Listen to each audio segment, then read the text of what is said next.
Welcome back. आइए आपको बराह रास्त इस्लामाबाद लेके चलते हैं, जहां पर पाकिस्तान तहरीक इंसाफ के रहनुमा असद उमर मीडिया से गुफ्तगू कर रहे हैं। के लिए नहीं है, ये कौम की जंग है, ये आपकी मेरी जो मेरी उम्र के लोग हैं उनके बच्चों की जंग है। तो उसके अंदर आपका हिस्सा लेना और हर तरीके से हर शख्स जो है उसको एक ही तरीकाकार नहीं है उसको उस तहरीक के अंदर शामिल होने का, इस आज़ादी की जंग के अंदर हिस्सा लेने का।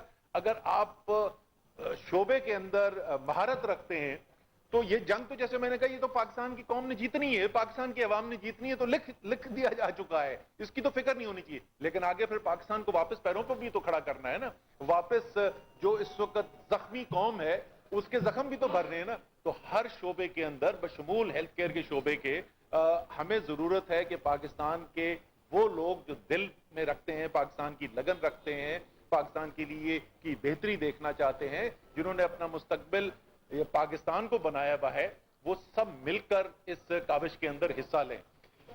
आखिरी हिस्सा जिसकी मैं बात करूंगा वो है इस वक्त मईशत की सूरत हाल। इस वक्त IMF का मिशन यहाँ पर आया हुआ है और IMF के साथ हुकूमत के मुज़ाकरात चल रहे हैं, और जैसे इस हुकूमत की बाकी तमाम चीज़ें होती हैं, झूठ के पाँव नहीं होते, तो इसी तरीके से ये पूरा IMF का जो मामला है, इसके ऊपर एक अजीबो गरीब आजकल हम टेलीविजन के ऊपर कहानियां सुनते हैं।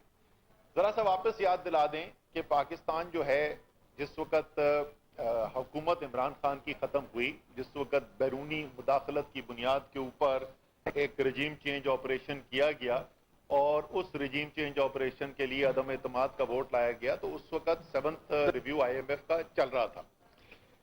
उसके बाद उसके हतमी स्टेजेस के अंदर था, जिसके अंदर बातचीत जारी थी।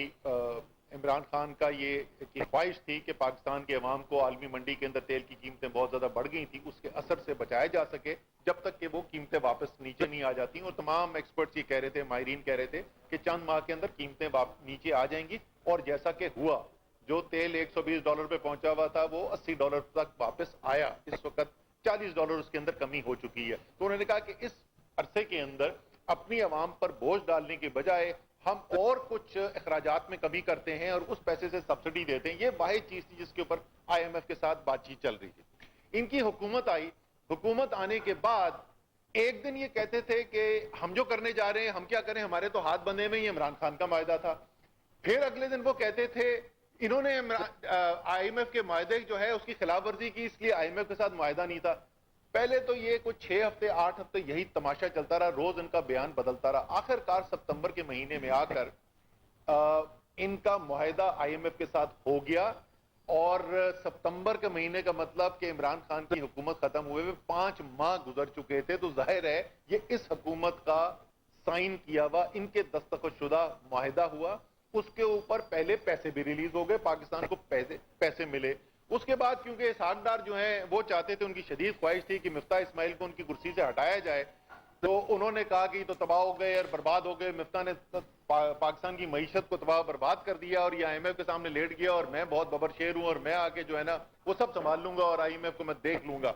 ये उनके अल्फाज थे, देख लूंगा, मैं अपनी जुबान में बात करूंगा।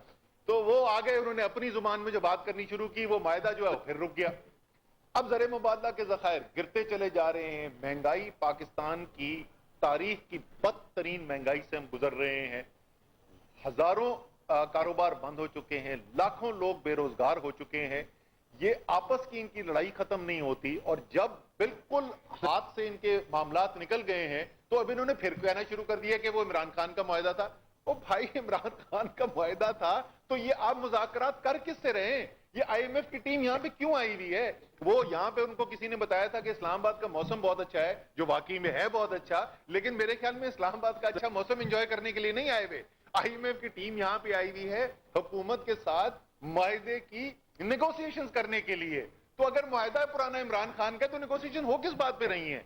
तो खुदा का वास्ता झूठ बोलना छोड़ दें। ये आपको भी पता है, सारी कौम को पता है, आपके बस की बात नहीं है इस मुल्क को इस मुश्किल वक्त से निकालना। इस मुश्किल वक्त में डाला आपने है, और जिसने डाला वो मुश्किल वक्त के अंदर, तो उसने क्या मुश्किल वक्त से निकालना है। तो इसलिए आप इससे अब तक जितना अवाम के ऊपर जुल्म कर चुके हैं और अपनी सियासत तबाह बर्बाद कर चुके हैं, خدا کا واسطہ اب یہ جو باتیں آپ نے ٹیلی ویژن پہ شروع کی ہیں، کھلم کھلا آئین توڑنے کی دھمکیاں جو آپ دے رہے ہیں کہ 90 دن کے اندر انتخابات نہیں کرائیں گے، اب اپنے آپ کو آرٹیکل 6 کی زد میں لا کر اپنے لیے اور مصیبتیں نہ کھڑی کریں۔ مجھے یقین ہے پاکستان کی عدلیہ آئین کی دفاع کرے گی، اور لاہور ہائی کورٹ اور پشاور ہائی کورٹ کے اندر کیسز ہیں، مجھے یقین ہے کہ ان کا فیصلہ ایک فیصلہ چل سکتا ہے۔ لاہور ہائی کورٹ میں تو آرڈرز کے اندر بالکل واضح لکھ دیا ہر صورت میں الیکشن 90 دن کے اندر اندر ہونا ہے، تو الیکشن کی تیاری کریں۔ ہمیں پتہ ہے کہ آپ کو مار اس دفعہ انشاءاللہ تعالی پاکستان کی قوم سے بے تحاشا پڑنی ہے جو آپ نے ملک کے ساتھ کیا ہے، لیکن اس کے باوجود آپ کے پاس اور کوئی راستہ نہیں ہے، تو اس لیے آئین توڑنے کی باتیں چھوڑ دیں اور الیکشن کی تیاری کریں، میدان کے اندر آئیں۔ بہت بہت شکریہ